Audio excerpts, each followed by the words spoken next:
there's a little bit of drama with a pastor by the name of Stephen Anderson. Now, this particular man was very instrumental for me when I was starting to understand salvation. Don't know Stephen Anderson. There was a period he came to South Africa and he ended up being banned because of his comments and stuff like that. So that's Stephen. He used to say reprobate, what, like he exceeds. But in the way that he preaches, it tends to be almost very loud and what people said, this character is a little bit off. So only a couple of months back for his children to start doing interviews, the ones who are highlighted above. So all the older children, the children who are old enough, have come out and spoken about the household and how the family thingy, it's just not happening. Like the men will just be having kids. But I can tell you where it came from. Stephen Anderson wouldn't listen to anybody. He would not listen to anybody. So not long ago now, there is now a response that he has made, responding to his children now. So there's been a response he has made responding to his children, and he made it in front of the church, and he said if anything comes up, he would actually denounce. I think there's a whole documentary thing that was done called Men of God. There's a whole trailer speaking about this thing. Baptist church, and I attended a Wednesday night service, and Pastor Anderson got me saved that night. He's the real thing. I highly recommend his church. I've never heard anybody preach like this. They will continue to put out people in their churches that are good soul winners. Obviously, God used Stephen Anderson. He was a pretty nice dad that actually did a lot of nice things for me growing up. Anybody who's as loud and opinionated as my father is with his beliefs, they're gonna have haters. The Zionists and the Nazis were working together. No homos will ever be allowed on this church as long as I...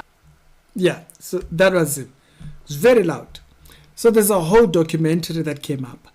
And I guess here and there people have been saying that he somewhat has a response because of all the things that his children were saying.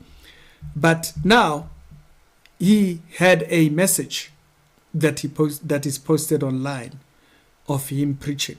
Like I did mention, Stephen Anderson was very crucial for me starting to really understand salvation. And it was particularly this video. I had to go back and look for it. This video where he explains the way to heaven was one of the very crucial videos for me understanding salvation. You're not righteous. And if it were our goodness that would get us into heaven, none of us would be going. The Bible even says in Revelation 21:8, it says, but the fearful and unbelieving and the abominable and murderers and sorcerers and whoremongers and idolaters, and listen to this, and all liars shall have their part in the lake which burneth with fire and brimstone, which is the second death. I've lied before. Everybody's lied before. So we've all sinned, and we've done stuff worse than lying, let's face it. We all deserve... So he explains it, he breaks it down. I had seen many videos, but because he was just verse to verse, one thing about Stephen Anderson, when he was preaching, it would be verse to verse, verse. But sometimes he would go extreme. And so it was like, something's a little bit off. And also, the method of his understanding of evangelism, that was also very crucial for me. Something that I learned from him. Unfortunately, he got banned on YouTube, and so they kicked him off. But he had a series of videos he had done on his channel on evangelism. It was very crucial.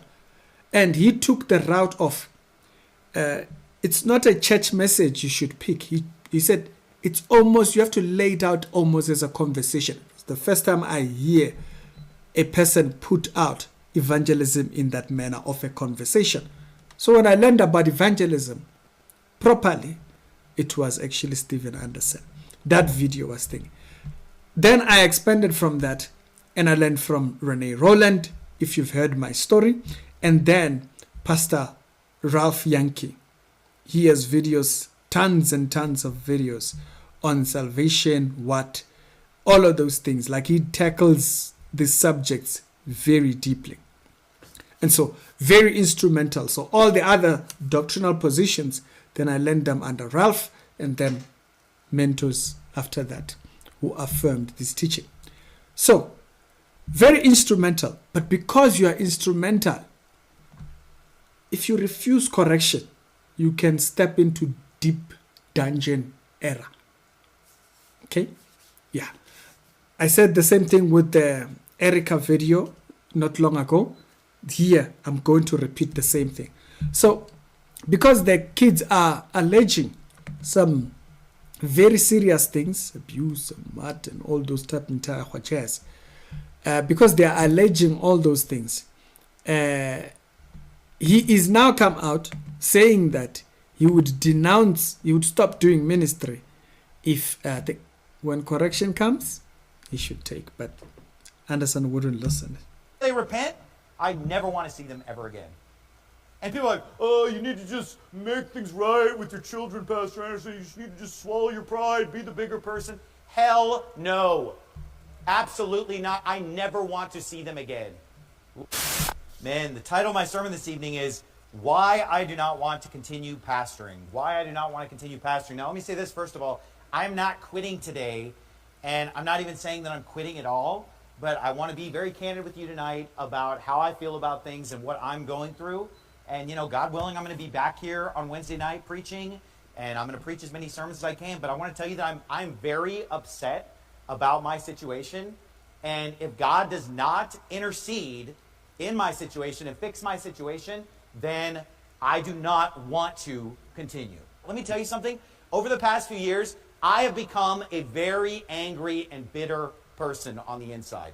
Even though on the outside, I'm showing up and smiling and doing the best that I can, I've become extremely angry because of what my 4 evil eldest children have done to me. Okay. So, that's what pissed you off? It's your children are the root of bitterness? I mean, like, compared to the pastor who came out and he said he's having problems at home. And he said, pray for me.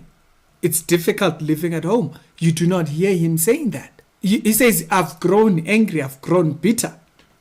No, you were always angry. And what they did is so sick and so evil and so wicked, and it makes me very angry. And I've become a very angry, bitter person on the day-to-day. I'm just saying.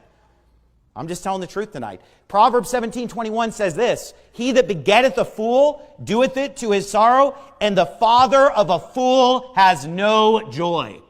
And you know what? That is the reality that I live with. The father of a fool has no joy. And you know what? It is impossible for me to move on from this, because even if I spend my entire day every single morning, if I take a nap in the afternoon, this is the first thing on my mind when I wake up, period. Because I can't control what's in my subconscious. It's also impossible for me to move on because multitudes of people continue to rub my nose in this every single day, 365 days a year. People online are every single day slandering me and lying about me, and it never stops. For the last 21 years of pastoring this church, I have dealt with false accusations and slander, death threats, loss of jobs, multiple incidents of swatting at my house, false reports made to CPS, receiving dangerous and gross things sent to me in the mail, bank accounts canceled, giving platforms canceled, social media accounts deleted, being constantly told that I'm evil, constantly told that I'm an idiot, zero respect from my fellow loser fundamental Baptists over the last 21 years, zero respect from the sucky, lame, barely soul-winning old IFB. Zero respect from them, only lies, slander, and trashing me, never backing me up in a battle, never standing with me. The pastor who sent me out has lied about me and slandered me nonstop for over a decade. Nothing but lies and slander and hate from my sending pastor. I've been labeled a hate preacher, a cult leader, trashed in the media. And you know what? For 21 years, I have borne it all with a smile and said, none of these things move me. None of them move me. Come at me, bro. And I have gone through a lot of persecution and a lot of stuff. But let me just say this. The things that have happened over the last 2 years are just too much. Because you know what? I have gone through a lot of persecution over the 20 years of pastor. But it was sustainable. But I have been betrayed in the worst way by my only physical brother. And you know what? My poop stain of a brother, Clint, the evil piece of crap that is my brother Clint, the only way that he could have screwed me over worse and betrayed me worse would be, I think, to commit adultery with my wife. It's pretty much the only worst thing that worthless piece of trash could have done. I've been betrayed by my only physical brother who I trusted, just totally betrayed me in the worst possible way. All 4 of my adult children have totally betrayed me. My best friend and fellow pastor, Roger Jimenez, David Berzins, who I did nothing but good for 18 years, taught him everything, baptized him, got his wife saved, baptized her, and him and his piece of trash wife have just betrayed me, slandered me, evil, rotten people. Maybe there is a family issue that Anderson is dealing with. Maybe the kids are denying God or some principles about God, and if he doesn't side with that, maybe that's the reason. But at the moment, it doesn't do him any favors because he keeps blaming everybody for it. Like if he's going to use the argument of, I've grown angry, no, you've been angry. Like Anderson has been a very angry preacher for all this while. Even the time when I say that I learned from, but then at least he was, you could kind of like try and listen to him. But over the years, over the last couple of 10, 15 years, you just couldn't listen to Anderson. He was always banging on the table, screaming loud, cursing and saying all kinds of things. Like you hear him calling his thing. Yeah, some of these movements are pretty useless. Yeah, but it doesn't help his argument because it doesn't. I hope if you don't know Anderson, this story is probably not going to make sense because, to be honest with you, the little introduction that I gave you is pretty much him. But you have to understand, he's always preached angry. Always preached angry. Always be screaming and screaming through his... So for him to come and say he's only grown angry because his eldest children have caused him to do that, that's a very recent thing. That is a very recent thing. His kids have just come out to expose him recently. Anderson has been that. There was a root in Anderson that was always... That's how he got banned in South Africa. That's how he lost his platform. Now, of course, preaching the gospel will actually make people not like you and all that kind of stuff. But Anderson would go out of his way to say like the worst things. He would go out of his way. Not even preaching the gospel, just go out of his way. Like I've said before, Anderson was a great instrument of equipping. When it comes to equipping, evangelism, my position on evangelism and whatnot, like he was against open air and whatnot. He said, you were better off equipping individuals and getting people to talk to people directly. I get that. I completely agree with that. I'm not opposed to open air, but he was completely, it's not effective. But when he explains why he prefers individual interactions instead of open air, you kind of like hear what he's saying because it's in person. It's more effective. But even as good as his teaching, like he had a teaching series. This is way back, like 2015, 2016 or so, 2015, 2014. He had a series talking about memorization of the scriptures. Very essential. Very essential. Those particular things, that's what built my journaling. I built my journaling off of the things that he used to say.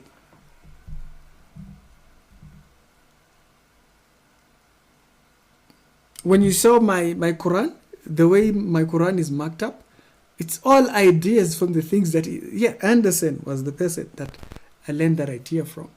But because you're a good teacher does not mean you can't step into error. He stepped into error way back. But because he never listened back then, now he's still pointing at now. He's angry now, I've become bitter. No, you've been. Now, I probably didn't do this story justice because, honestly speaking, just listening to him saying that, it's just kind of like... You can go online, look up the stories as I've shown you, and you'll see, build your own thingy. On salvation, he nails it. On a lot of subjects, he absolutely nails it. But then he would just go too far extreme on certain subjects. He would just go way too far. So to hear that he was abusive, it was like, that anger we were seeing him. The reason why people kept sending child services thingy, he used to believe that a woman should just be giving birth. And he had a very funny belief system about childbearing and salvation. It was a very weird idea. Completely off. So his wife would just have kids. So like, whoa, dude. But he wouldn't listen. When people would correct him, he would not listen. You would take it as persecution, blah, blah, blah, and so forth. Y'all tell me if you know him. A lot of people might not know him, maybe especially on this channel. But this is an example of... That's why I gave you that 5-minute intro, so that you understand the person I've learned from a couple of subject matters. But because he had a tendency of overriding, like he just goes way too far, further than the scripture says, he stepped into error and now he doesn't even see it. Tell me your thoughts in the comment section. It's Ricky, and I'll see you later on.